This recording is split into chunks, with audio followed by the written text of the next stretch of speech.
James, welcome to the show. Thanks for joining us. Thanks, Dion. Great to be here. You want to just tell us a little bit about your businesses and just give a little bit of background to start?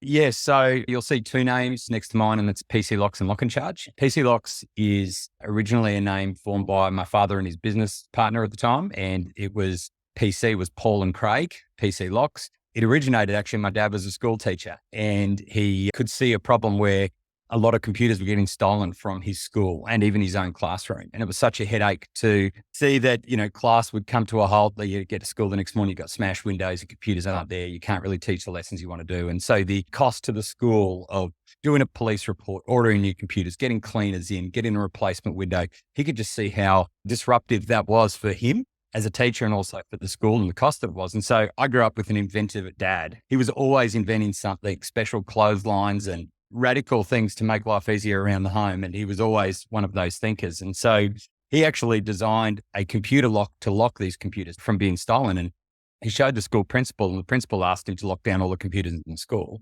And then he got him to go to a principal's breakfast and tell all the other local principals about what he was doing. And Dad started teaching less and started building more lockdown kits. And very early on, he took on his mate as a business partner, helped do all the books because Dad wasn't really in the book side of things. He was the creative. And I could see the potential there as well. And I got roped in to help make the products and then also go sell them. And there was a point where, I was knocking on about 13 school doors a day, just going around and telling them what we did and building some awareness around, hey, we can lock your computers down. The business grew from there. And that's what it was. It spread nationally, very much so here in Western Australia. We were getting around 40 computers stolen per night. This is back in like 1998, these big desktop computers. And that's how the business got off the ground. And it was really Daddy's business partner, me, and then we started bringing in some of my mates around the neighborhood to help make product and call in family and friends. And we started the business from that. So how were you when you first got started in the business? I just finished high school and I'd gone off to travel for a year. And I didn't know what I wanted to do with my life. And Dad didn't want me getting into education, which I just thought I'd just be a sport teacher. He's like, nah, you're not going to like that. Go travel and decide what you want to do. And so that was the best advice he gave me. Yeah. And I came back and he'd started making a go of this with his business partner. And I was into sales. Actually, I started doing door-to-door selling and I loved it. And then I was selling roof insulation at night, but I had my days free. And I'm like, Dad, I honestly think you're doing well. They'd already started selling to quite a few schools, but it was all kind of word of mouth. And so I approached not my dad, but his business partner, because I didn't work too well with my dad. So his business partner became my boss. And I said, can I be the sales guy? Can you at least just pay me some retainer? Because why did I even go into this business? It was more desperation because I got married and I was on commission only at night and I needed some sort of retainer. So I'd work during the day for them. And then I was on a commission and a retainer.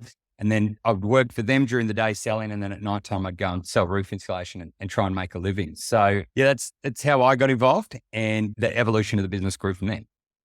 Why don't we go back one step to selling the insulation stuff and the sales part? So at one point you're going to be a sports teacher. That's your thinking, right? Right. And then you go into sales. So you obviously got that entrepreneurial sales type spirit.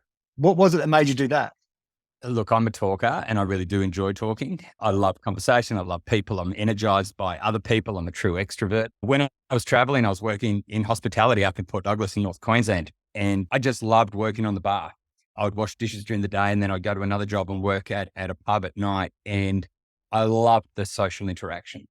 And I think from that, I knew that I wanted to work with people as well. When I came back to Perth, I was looking for a job and I got roped into this door-to-door commission-only job, converting people from Telstra to Optus back in the, when we made long-distance phone calls. And it was grueling. We would work from 10 a.m. to 8 p.m. every single day, except Sundays, and going door-to-door. And I'd get $20 if I converted people, but I absolutely loved it. I loved the thrill of and the competitiveness of trying to be the highest achiever at the end of the day. I think the burnout rate on that was about 1 month that people would stick. And I was there for 12. And it was from that I learned a lot of the principles of how to, I don't want to say manipulate people, but how to get people on board with what you're saying and get them excited. And I truly was excited. I signed my parents up. I signed myself. I thought it was way better to go with this. I truly believed in what I was doing. And so I think that was just a natural progression of this is where I want to be on the sales and the marketing side of the evangelizing, whatever it is that I got excited about.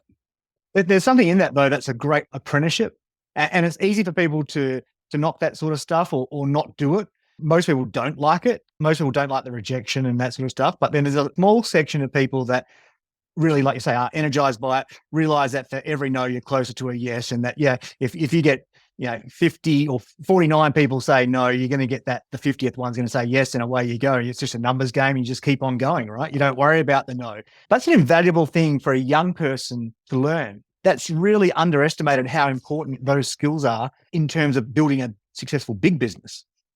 I think you're spot on there. When I get excited about talking to the team about sales, and I do a lot of the sales training still globally with the team, I will always refer back to that. I'll talk about things that we learned there. We would get there actually at around 8:30 in the morning. We would go hit the road at 10. When we were there from 8:30 to 10, you just had these 50 people in the room, and we went and we listened to each other's pitch. And what are you saying? What's working for you? And then we'll go to the people that, sold 6 the day before, because that was like one of the highest that you'd get. And we go, what worked for you yesterday? And then you go, oh, that's great. I'm going to use that today.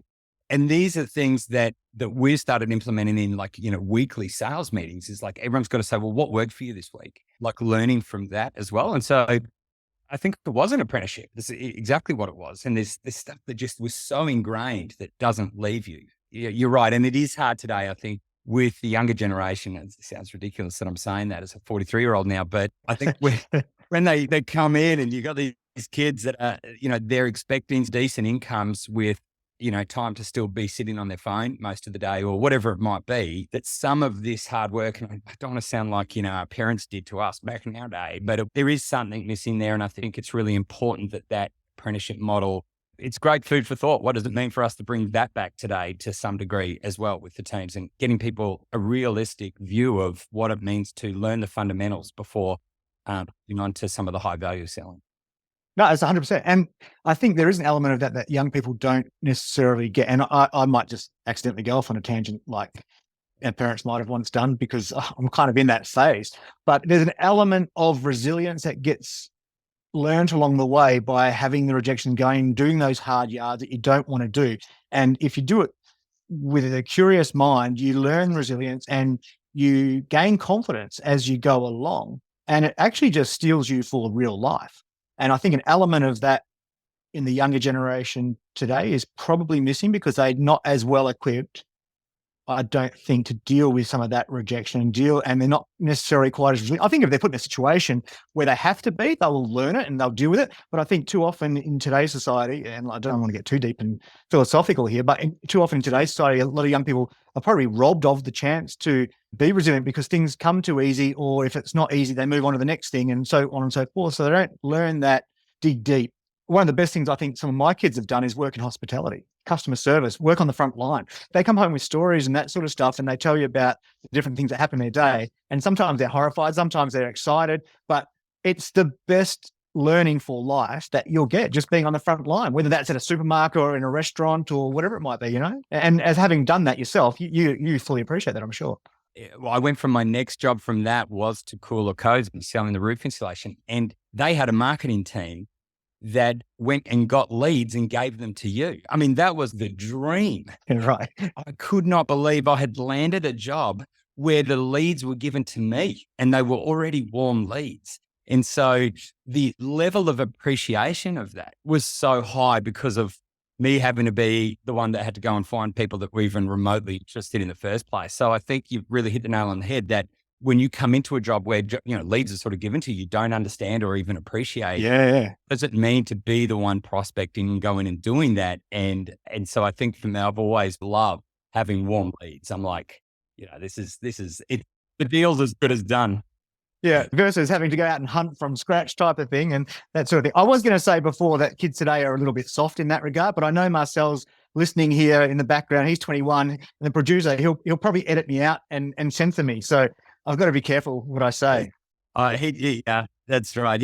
I think he's a great hunter. Yeah, so no, that's true. Yeah, that's very true. What about in terms of the business today? You've started off 18, 19 in those sorts of roles. Fast forward today, what's still with you in regards to those lessons that you learned back then? I think just constant innovation and all of those principles that I learned back then applying today to very different solutions. So quick snapshot is it was locking down computers. Early 2000s, we heard that they were starting to giving students laptops in schools.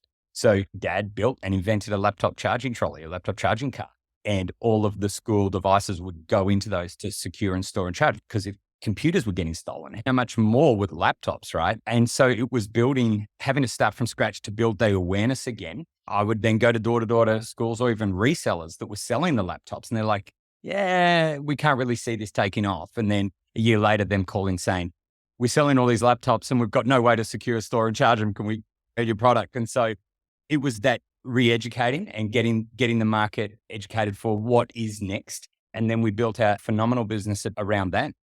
In 2006, Dad bought out his business partner and he insisted that I buy in. At the time, I was really offended because I just gave my heart and soul to the business. And he's like, no, you need skin in the game. And I'm like, how much more can I give, right? So sold the house, bought into the business, had to take a loan for the other half with mum and dad so I could afford to even buy in.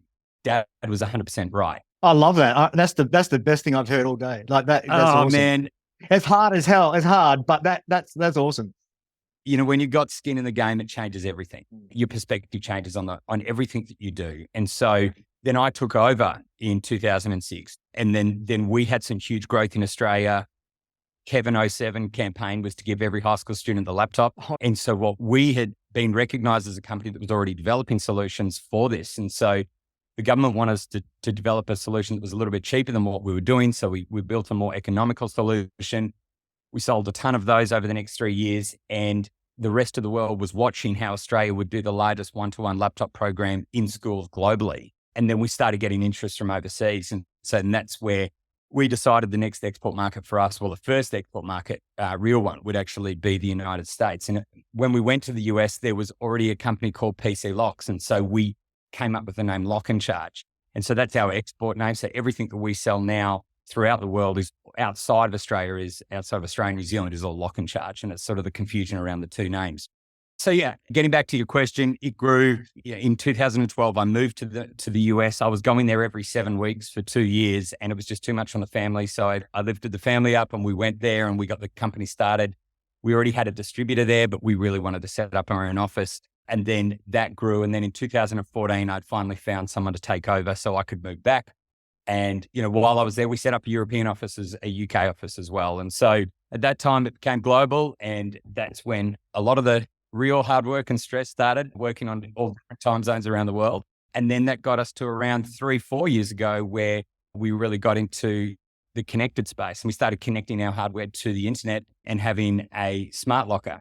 And the smart locker added so much more value now because all of these organizations already had so many of their mobile devices come in that they had to manage on site or that were coming to site and going away, that they needed a way to be able to loan out spare devices or track and trace the devices that they had. So when people took them, you didn't have to use a human to go and collect the device. You could go get it out of a locker and you'd be able to see who's taking it when and how and manage your assets that way. And so that's a very high level view of the last 25 years of where we've got today. But I think your question, was around, correct me if I'm wrong, like what are some of the same challenges we had then? Yeah, what's some of the lessons that you've brought through from there? Yeah. And I think that comes back to that thing of constant innovation. I think we have always had to adapt. We follow the device. So as technology changes, we have to go and say, well, what new problems are there going to be in managing that technology? And how do we get ahead of that? How do we anticipate that as soon as possible so that as those problems arise, we've got a solution ready to go? And so now with our smart lockers, we're just scratching the surface. Like we're so early on the product adoption lifecycle. We're really in the innovator, early adopter stage.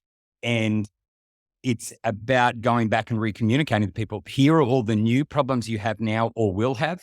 And here's how you can get on top of that now. And I think that's what we've always been really good at. And I think that's my dad's DNA that has gone through. He hasn't been active in the business for the last 10 years. He sat on the board, but his DNA of always finding the easier way to do things has stayed with the organization, I think, for 25 years.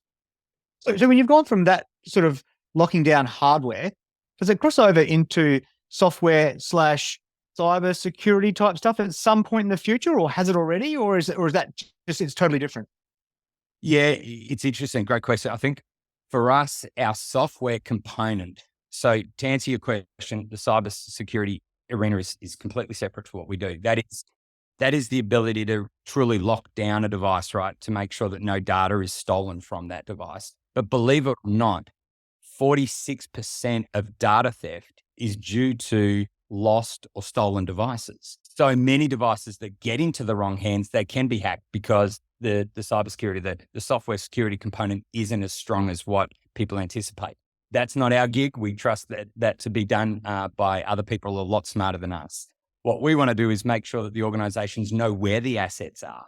There is a global mining company with over 40,000 devices that they manage globally. And they said, on average, we've had quarters that we have lost track of 1,000 devices per quarter, right? So if you think of so much going into the wrong hands or just people taking it home, or the risk is so high, but also just the not only the cost of the device, it's the cost of the inefficiency to the organization that people don't have mission critical devices to do their job. The software component for us, I mean, I used to have 8 hardware and electronic engineers, and now I'm nearly at 20 software engineers. We've had to shift to what is the big problem that's needing solving. And it's really visibility and transparency, accountability around where those devices are, so that not only are they not getting data stolen when they're stolen, not only are they having to not pay for the devices that are getting replaced, but they're ensuring efficiency within their organization by the device being in the right hand at the right time. What is a device these days? You think from PCs and laptops, but these days, geez, what isn't a device? Look, nurses and doctors are running their entire business off an iPhone, or a bedside might be with an iPhone. You've got iPhones and tablets and iPads on production lines. You've got scanners in warehouses. You've got laptops are still one of the biggest, and in education is Chromebooks. Kids are coming to school with a Chromebook, but 1 in 10 kids' device will not be working in any one-to-one program. So if there's 1,000 devices in a school, 10% of that fleet is down at any time. So there's 100 kids out of the 1,000 that don't have a device to learn on, 3 out of every 30 kids. So how do we ensure that a student can get access to a loaner device and get back to class as quick as possible, so teachers can teach and kids can learn, because they're mission critical for learning? School's greatest issue right now is not finances, especially in the United States. Even though money is tight, their greatest problem is human capital. They can't get enough teachers. They can't get enough admin. So if we can automate as many of these processes that is either student-led, so they can go and get their own device and you can track who's doing that, and take it out of the hands of librarians and administrators who are doing all of this asset management rather than doing their own job, schools become far more efficient and they can focus on projects that they want to get done. A lot of the time, the technology is actually prohibited what they've intended to do because there's so many problems with it. So we try and anticipate what they are and go, how can we reduce that burden for you? Yeah. So being a global business these days, do you want to just give us a little bit of an idea of the sort of scale of the business in terms of countries and people, that sort of stuff? So we're just shy of 100 employees globally. We've got a very large R&D team here in Western Australia in Perth, and that's where all our R&D is, predominantly made up of product managers, software engineers, electrical engineers, and hardware engineers. I'm based here with our CTO, and so I work very closely with the product team. There's about 40 of us here. There is around 6 of us in UK, Europe, about 5 of us in Japan, and about 30, 35 in the United States. And then we have a really large team that does our manufacturing over in China. And we've shifted that from rather being our employees to having someone, our manager there who's worked with us for 15 years. She's actually set that up as her own company. She manages all of our manufacturing. And so we ship to around, say, 20 countries on a daily basis. And we have over 20,000 customers globally. And we just worked out that in about the last 3 years, there's around 5 million devices, whether they're laptops or tablets or phones, around the world that are stored or charged or secured or managed in one of our products, be our standard hardware product or one of our connected hardware products. Yeah, okay, that's huge. And as a leader of the business, the financial side and those sorts of things, did you raise capital along the way, or is that something that you've just kept it as simple and as tight as possible? What's your thinking there? Yeah, look, we've been really fortunate in the sense that we've been able to keep it completely private between Dad and myself. Dad took a lot of risk in the early days. Like, he had his house fully mortgaged against the business for years. And I remember the day that they were able to get a dividend to pay that off. That was after I even took over. And we've been able to, I suppose, organically grow and bootstrap. I think there's wonderful lessons we've learned there. We've gone at a pace that we know we can afford to go, but we've also taken some big risks that have paid off as well. That's allowed us to grow at the rate that we have. We've also got a really wonderful banking relationship, and that comes through a long-term relationship. And so no plugs to the CBA here, but we've found them to be incredibly helpful with us because they really want to know your business. Yeah. They genuinely come alongside you. They want to spend time with you, go out to lunch and learn what's going on. And we actually overshare what's going on. Like I will always tell them about what we're doing, where we're going, how we're handling this, some of the challenges we have. And then they introduce you to people. They're like, hey, you got to talk to them then. And maybe you can talk to them and you can ask them about them. So the partnership we've had with them has been phenomenal. I think they've allowed us to have a facility large enough because with us, so much cash is tied up in inventory. And so they've given us, lines of credits that they know that we can work with and that they know that we're good for. And that's incrementally grown as we've grown. And so a lot of the financial support we've had is there. But they're also big enough and smart enough to know that they won't always be able to do that with some of the aggressive growth strategies we have. So they will introduce us to certain capital partners that they'll want us to talk to and work with. At this stage, we haven't needed to, but yeah, we've got some exciting strategies ahead of us right now that I'm definitely open to the right partner coming alongside us and helping put fuel on that fire.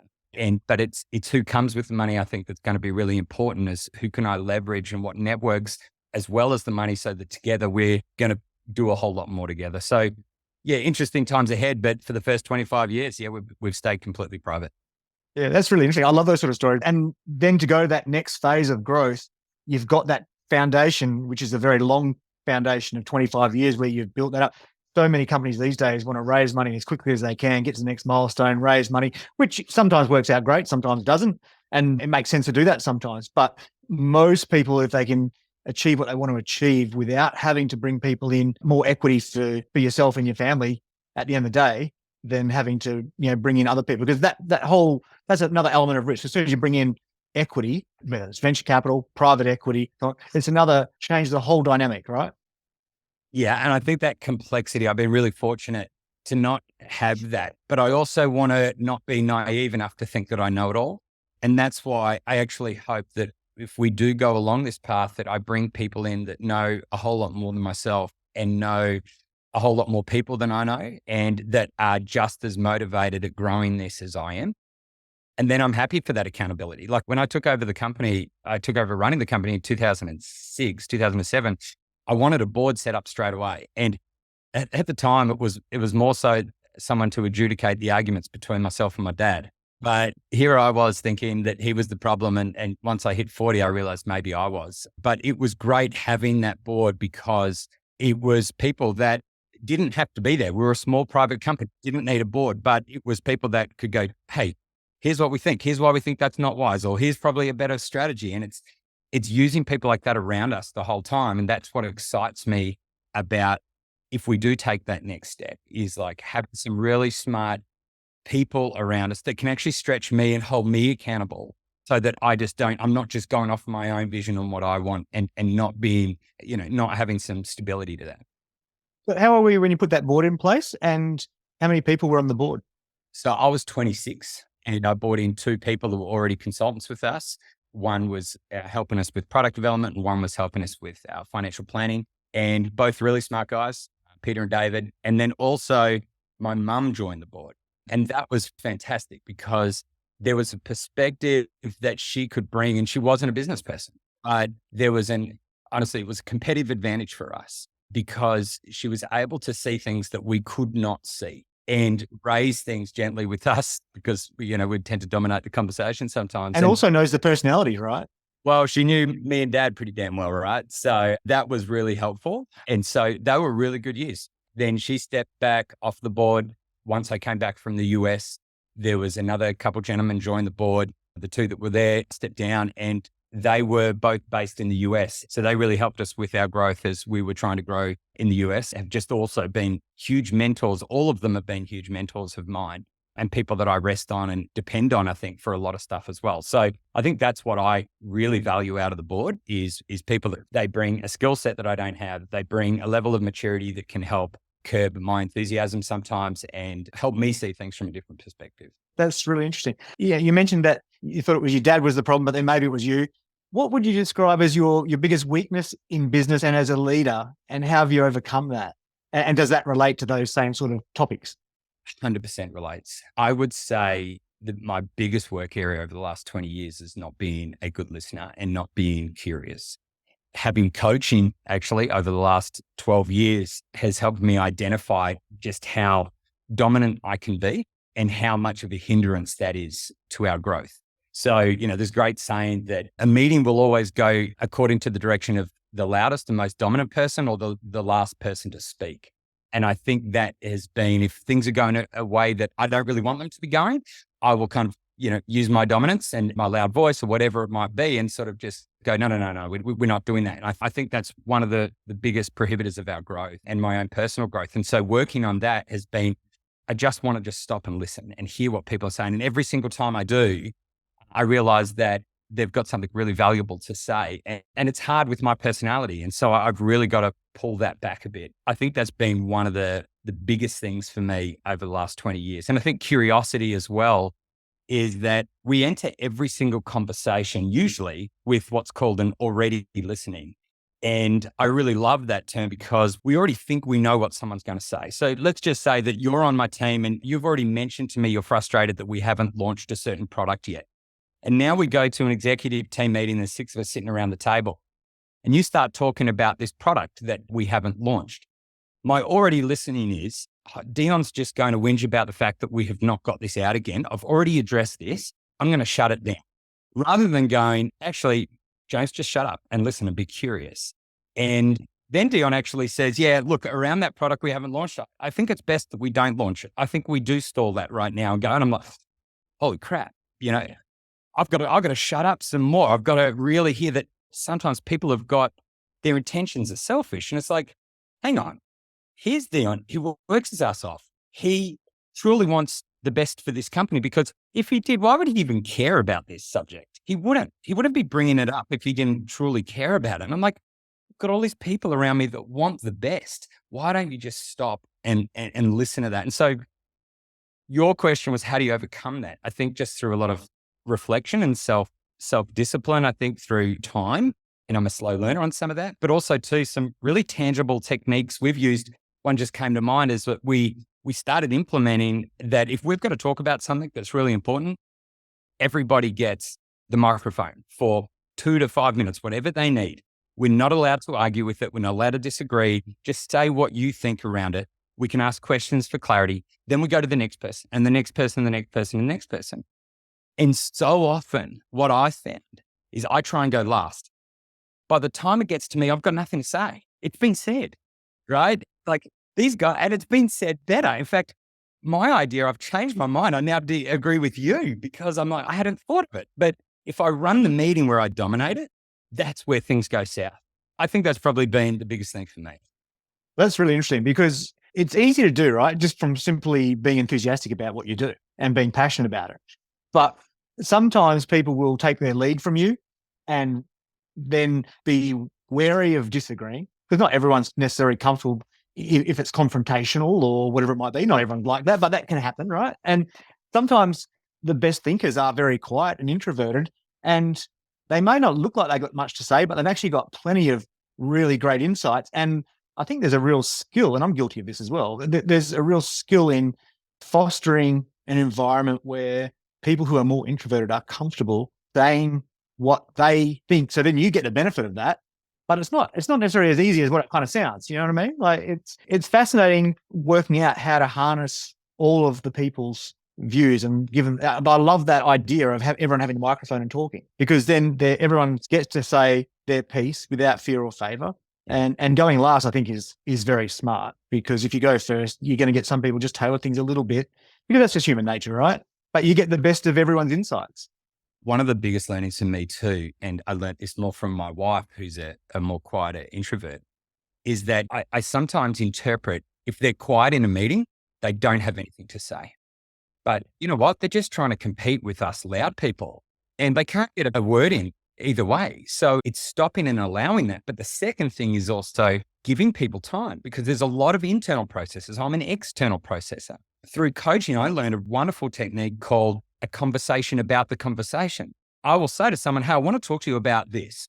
And they're totally now caught off guard and they haven't had time to think about it and process it.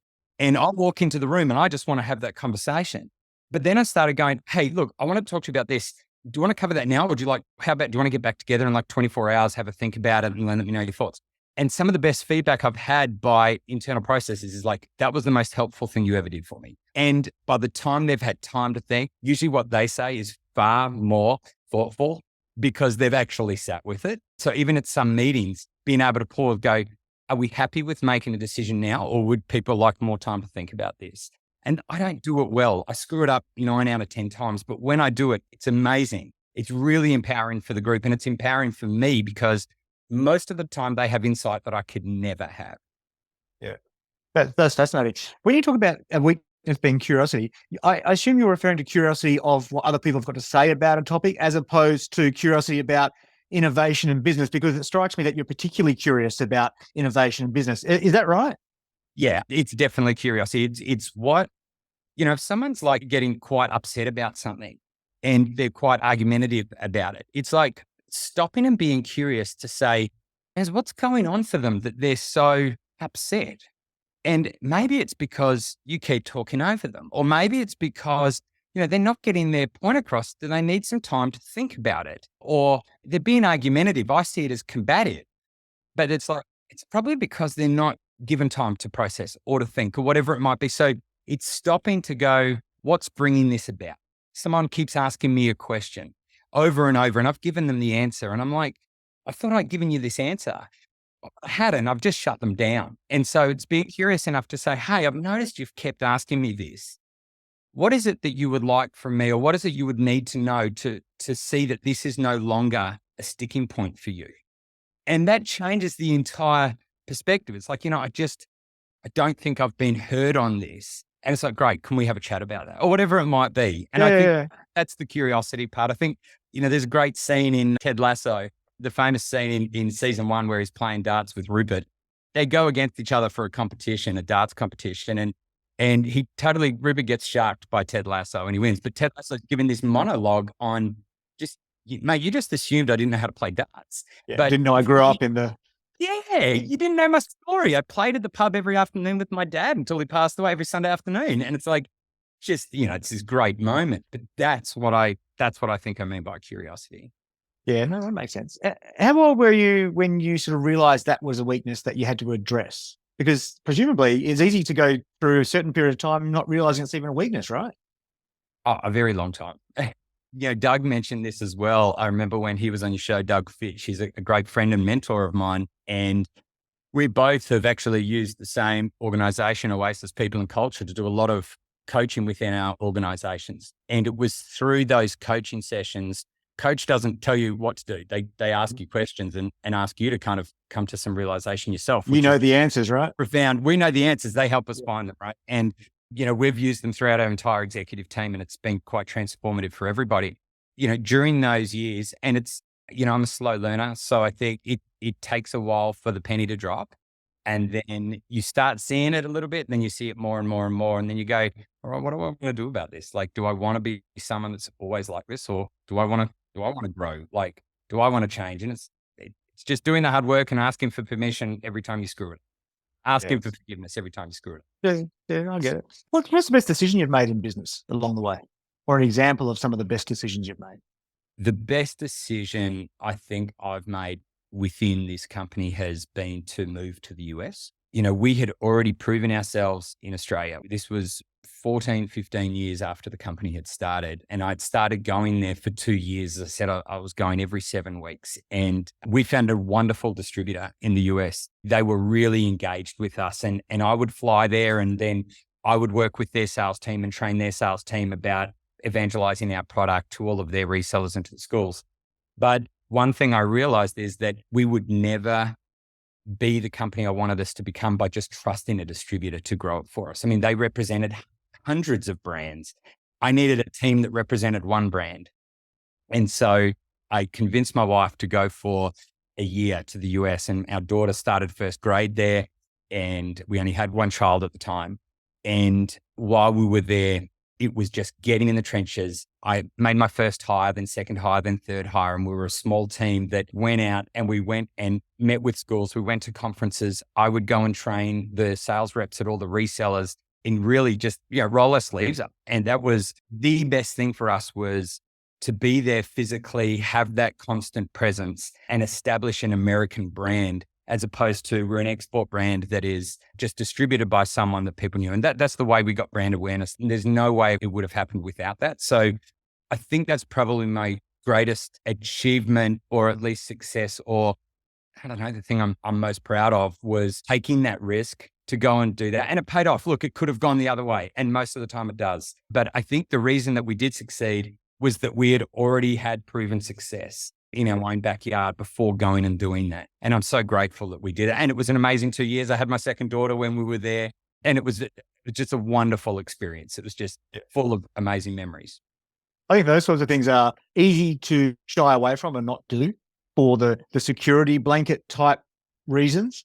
But when you do that list of pros and cons, and I actually wrote about this myself in my client note last week about my own moves from sort of country WA to Perth to Sydney, doing those sort of moves, which are not as high risk as they seem like they're a big deal, and they are at the time. But once you've been through it, it's like, what was the big deal about? Like, once you're committed, you go and do it, and it's just business as usual, right? You just execute on it and you do it. And it is, to a lot of people, it's a big deal. And don't get me wrong, it is, especially going to the US with the family. That is a big deal. But taking that step, once you're there, you've got no choice but to get on with it, right? Yeah, like you're just all in. And that's not a burden. Like, you can't wait to wake up every morning. Yeah, exactly. Yeah. As well as, there's an element of fear in that, but that goes with everything, right? There's an element of fear and excitement with everything that's pushing you out of your comfort zone and taking that risk. And risk is probably the wrong word, and like you say, sometimes it doesn't work. But my philosophy on that sort of stuff has always been, well, you just turn around and come back home. What's the difference? If you don't try it, you're not going to know. But if you do, you'll know whether you were able to do it or not. What about mistakes? What was have you got an example of a couple of major sort of mistakes or things that you did wrong that you wish you had done differently? The biggest one, and thanks for bringing this up, I lost focus and I took our company along the consumer route. We are 100% a B2B company. And look, we were about managing mobile devices, right? But it was not just like in your house, if you've got a phone, do we want to build some security unit? We didn't care. It was about people that had multiple devices. But there was a point where, homes started to have on average 10 devices in their house. And we're like, you know what? There's a huge problem with kids and screen time and parents trying to manage that. We build really good secure charging units. And why don't we look at something for the house and that helps manage screen time for parents and all the philosophical benefits around that? And so I started a Skunkworks team. I took myself and a few engineers and sales and marketing people, and I asked Dad, I said, look, let's invest in this. And we put some money together and we went all in. While we were still running the other side of the business, I had other leaders and managers running the B2B side. So I spent 2 to 3 years building this up, spending millions of dollars on this idea and getting a lot of market validation that it was going to be great. And then we hit the market and we're not selling anything. We're realizing just how hard and difficult this is. I think the biggest problem was there was a lot we didn't know. And the reason I believe it's one of my biggest failures is that my enthusiasm is my biggest strength and my biggest weakness. And sometimes when I get my head stuck in something, my hyper focus, which is part of my ADHD as well, I suppose, but it's like, you can't tell me otherwise. And if people did, I was good enough as a salesperson to convince them, no, they're wrong. And they either stopped talking to me because I was just too arrogant to even argue with, or I had convinced them I was right. And so we put a lot of time and money into building this. And it was a great idea. It was an app that parents could set times and curfews that they had to have their device back into this box by a certain time. If they tried to open it outside of their curfew time, they couldn't. It was locked. It would unlock at a certain time. And we would get so much positive feedback that this is wonderful. It's going to change the world. But the cost of acquiring a customer is exponentially higher than the profit that I even make on this product. People say that they'll buy something, but they don't always get their purse out to buy it when it comes time. And without another $20 million, to inject in this thing wasn't going to work. And so I had a new CFO at the time, and he sat me down. He goes, James, I think we have to seriously consider shutting this down. And he was 100% right. And he's like, let's just focus on what we are good at. And I think it was losing focus and going too far. Yes, it was within device security and storage and management, but I think it was too far away from what our core strengths were, and huge colossal mistake, but it doesn't go away. So it's knowing that failure has helped shape so many of our decisions since then that have worked really well. It's curbed my enthusiasm at times going, hang on, James, let's check this with some real data. And sure enough, we're like, yeah, that's not a great way to go. So it hurt the hell out of me, but I think the scars have really been teachers for me. That's for sure. Yeah, no, that's interesting, because especially when you're in a business where innovation is key, which, I mean, that's every business these days, but especially yours, where you've got to push the boundaries a little bit. And like you say, you've got to back yourself and be confident. I guess that lesson, and there's probably plenty of them within that, is around knowing what you're really good at and how to focus, but also probably how to work out earlier when something's not going to work, rather than getting to the point where you've put X amount in. You're working that out when you've put 10 or 20% of it in, and then you can shut it down, or however you do that. But presumably that's what you've got to put in place around something like that, because you've still got to be able to innovate and back yourself when you come up with ideas, right? Right. Stage gates are so important in this. And, even with now, we've got an 18-month strategy. We're going pretty aggressive, but we have made a commitment that we are doing quarterly check-ins on, if we see this is not going the way that we course correct. And we don't course correct in 18 months after all the money and time and investment has been spent. It will be way too late. I would not have had that discipline, I think, if it hadn't happened, but that is critical. Yeah. And that holds you in good stead for the future when the business is even bigger and you're making bigger investments and those sorts of things, because these are the lessons you learn. Never pleasant along the way, of course, but no, never. What about the best advice you've been given along the way? Let's go back to Doug Fitch. He once said to me, this is in the early stage of our global growth. He goes, James, every conversation's worth having. I was asking him, should I meet with this person? He's like, James, every conversation's worth having. And, it was a really interesting point. Now, you can take it to the nth degree and you could probably argue that that's not true. But at the stage of the business that we were, actually, why was I worried about having conversations? I should be talking to everyone and glean whatever advice I can. Now, I've got to manage my own time and my energy, and I've got to make sure I don't live in a coffee shop.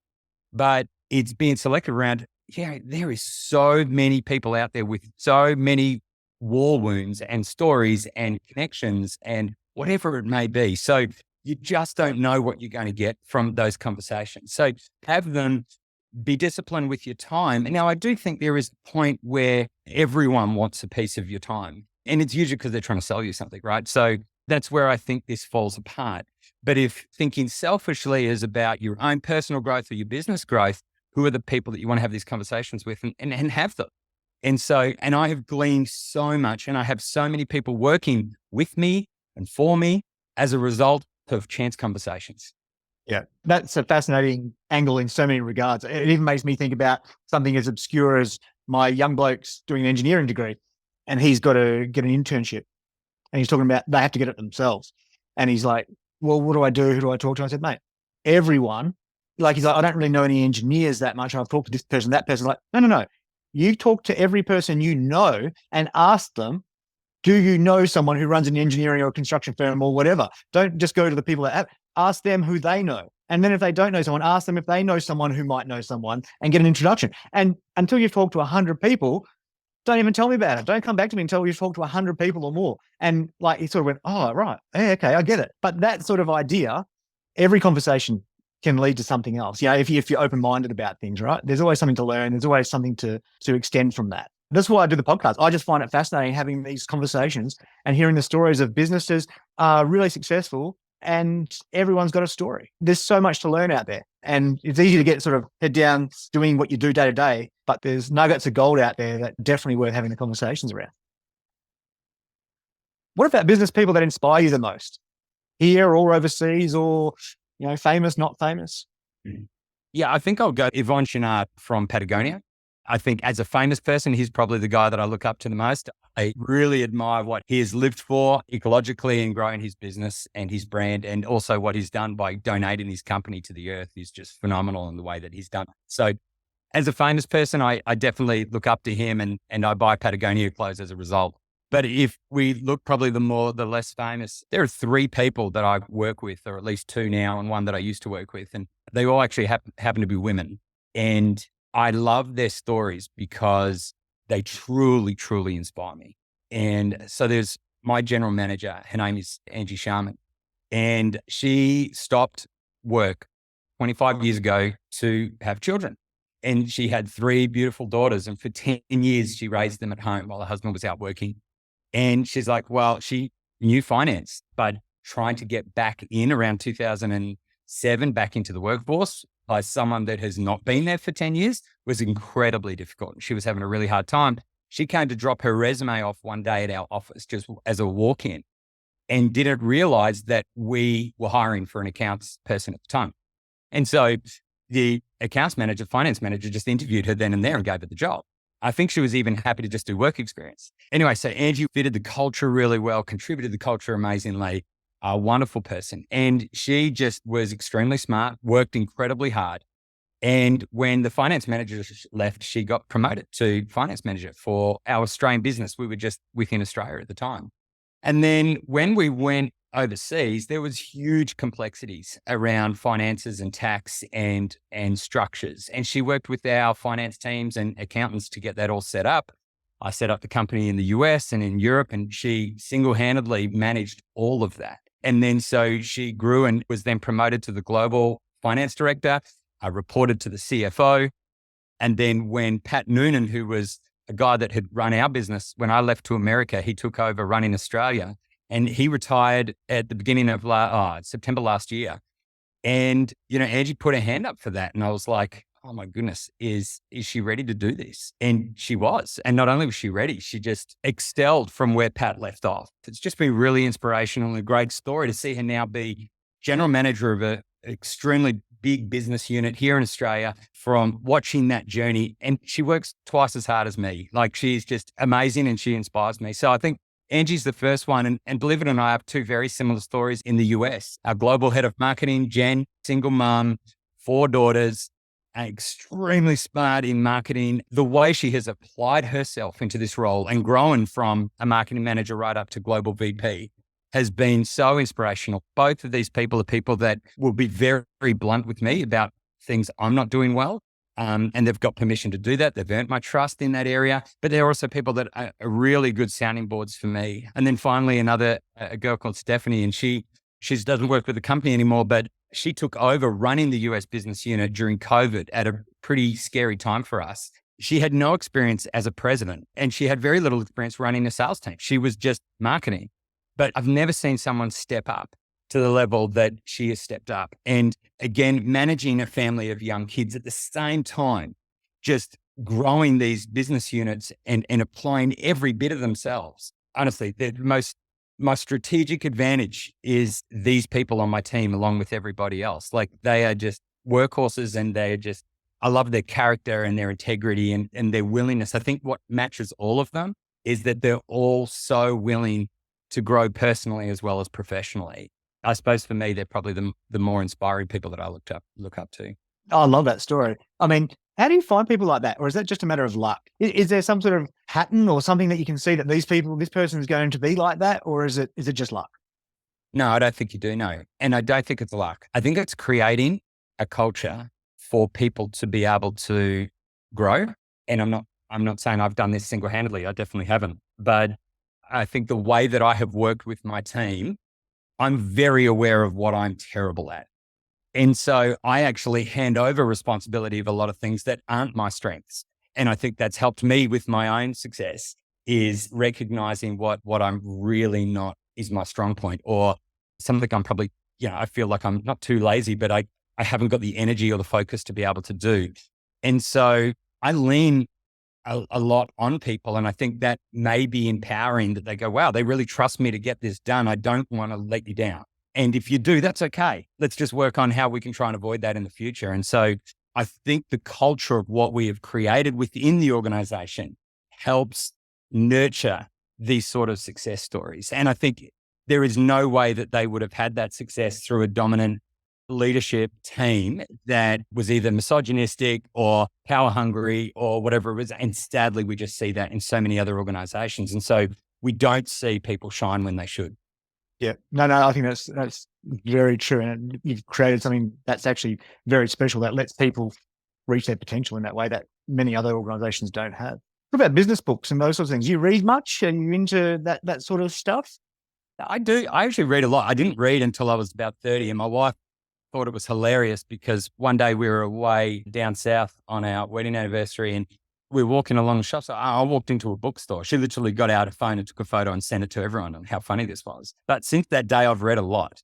I've always had a problem with focus. And so if something doesn't grip me in the first 2 minutes, then that's difficult. I've spent a lot of my time with reading as being very personal, spiritual growth books, or on the complete opposite end is just escape books where I just want to read some thug like Jack Reacher beat people up or CIA agents. But in the middle there have been some business books that I have read that I think have been pretty formative. I think the one thing that comes to mind actually is the sales book, The Challenger Sale. And then the follow on from that is The Challenger Customer. That I resonated with so much that anything I read that I'm excited about, everybody else becomes excited about it because I tell everybody else about it. So I trained the entire global team around the Challenger sales model because I so loved what I read in that book and then its following book.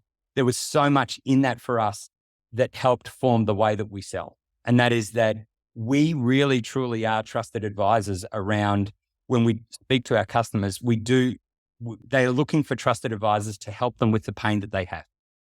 And so let's not forget that. Let's evangelize that through our conversations with them, that we are here to help, that we know what we're talking about and we can support them, not to sell them our product, but help them see a way out of their problem and their pain. And so that book, I think those two books, I highly recommend, but our sales approach has probably evolved since then. And we've moved more to the challenges, the Sandler sales model. The reason I like that is that it's very much about understanding people's pain. And people will not engage or want to even see the value in buying your solution if they can't recognize how much pain they have without it today. And so things evolve, but that book was really foundational to get us to where we are today. And I definitely recommend that to value-based, high value-based selling sales teams. Any quotes on business leadership or anything on those lines that particularly resonate with you? I like the term, show them you bleed. I think the best way to get credibility and trust with your team is to constantly be falling on your sword, to really show them that you screw up more than they do, and asking for forgiveness when you go, yeah, you know what, guys, I'm so sorry. I stuffed this up. I wasn't listening, or I was so over the top on this. I was so certain I was right on this. And I think the people that I look up to are the ones that fall on their sword. They've left their ego at the door. And when I know that they bleed like me, then we become far more relatable, especially people that I look up to. I go, oh, he makes the same mistakes or she makes the same mistakes as me. Oh, what a relief. Yeah. As a leader, we struggle with it so much. I think we really struggle with that because we're so afraid they're going to think less of us if we admit we're wrong or if we show that we don't know. It sounds so counterintuitive, right? Logically. But in reality, I think it just has helped build a whole lot of trust. And the reason I say it is because that's what's been true for me and the people I look up to, and it led me. And so I've had to try and emulate that as hard as it can be. Yeah, no, it humanizes you as well. And like I say, it builds trust. I think that's a really great concept. My one here, I read this amongst a couple of different articles I read in my research before this podcast, right? And I read this and I thought, this actually so brilliantly sums up business, family business, respect, all these things. Now, it's actually something you said in an interview. And it says this: I have somehow convinced the incredible people that I work with that the journey is worth the sacrifice, and I'm so grateful for how loyal and passionate they are. They literally do the hard work. I have the support of my dad as co-owner and business partner, is more than I could ever ask for. He is the ultimate visionary, inventor, and entrepreneur, and I am privileged to carry on what he started. I love that when I read that. I just thought that was brilliantly said. So that was my quote to share. Well, I'm going to thank the copywriter, whoever came up with that. So I couldn't sum that up better. And I think having some time to really reflect on that, I'm so grateful, as that quote says, for the journey that I've had. I couldn't actually have a better business partner than my dad. I'm his number one fan. And that is something that I don't think many people ever have as well. And so I'm extremely grateful to him for the trust that he gives me. He should have fired me about 4 times a year for the last, That's hilarious because that is a case in most family businesses, right? But everyone just keeps on moving on. That's right, exactly. What's next for the business? What's in the years ahead? You sort of alluded to some of the parts of it earlier, I guess, but what's the next 5 and 10 years look like? Yeah, I think for us, it's ultimately our goal is to optimize workflows and concept of zero downtime. It's not real as if you're ever going to get someone to zero downtime, but as close to as possible. I think that's the goal. Zero human touch. Again, it's not going to be possible, but what are the things that hold people back the most in their efficiency to do their job? And how can we help with that? And so I think for us, the smart locker system is getting smarter and smarter and smarter. And we've got some extremely exciting products coming out in the next 6 to 12 months. In a school right now, it takes around 27 minutes for a student to go and get a loaner device from either the librarian or the IT department and come back to class. So they've missed the whole class, right? If they've got a fleet of loaner devices. With one of our smart lockers, we interviewed 20 customers that had our smart lockers and we said, look, what do you think that time's got down to? And they're like, on average, now it's down at about 7 minutes. We're like, great. What we bring out next, we want to bring that out under 2 minutes. And I think the whole idea is to continuing to make people's lives easier in the way that they work and they learn and they teach, whatever that might be. And then also too, being really strategic with our partnerships, knowing that we don't have to build everything ourselves. So doing integrations right now, one of our most strategic advantages is our locker integrates with ticketing platforms. So when you raise a ticket, when you've got a broken device, you don't have to go to an IT department to drop it off. You can triage that on the ticketing platform and then go to one of our lockers and put it in there, even get a replacement one out and go straight back to work. Then IT can come and collect those broken devices when they're on site or when they want to. So it really supports managed service providers around the world, ticketing platforms. Their end-to-end service is far more seamless now because it doesn't require humans. I want to keep thinking that way. Outside the box for us, because software as a service is brand new for us. It's only been the last 3 years and we've got 25 years history as a hardware company. How do we start thinking that we're actually a service company? Coke doesn't sell vending machines. They're a refreshment company. The vending machine is simply a way to get you the service that you need. And that's what we have to start thinking of. Yeah, love it. James, thanks very much, mate. This has been a really great interview and I've loved every minute, mate. I'm really looking forward to seeing what happens next with the company. Thanks, Dion. Let's keep in touch. It's been great having this conversation with you.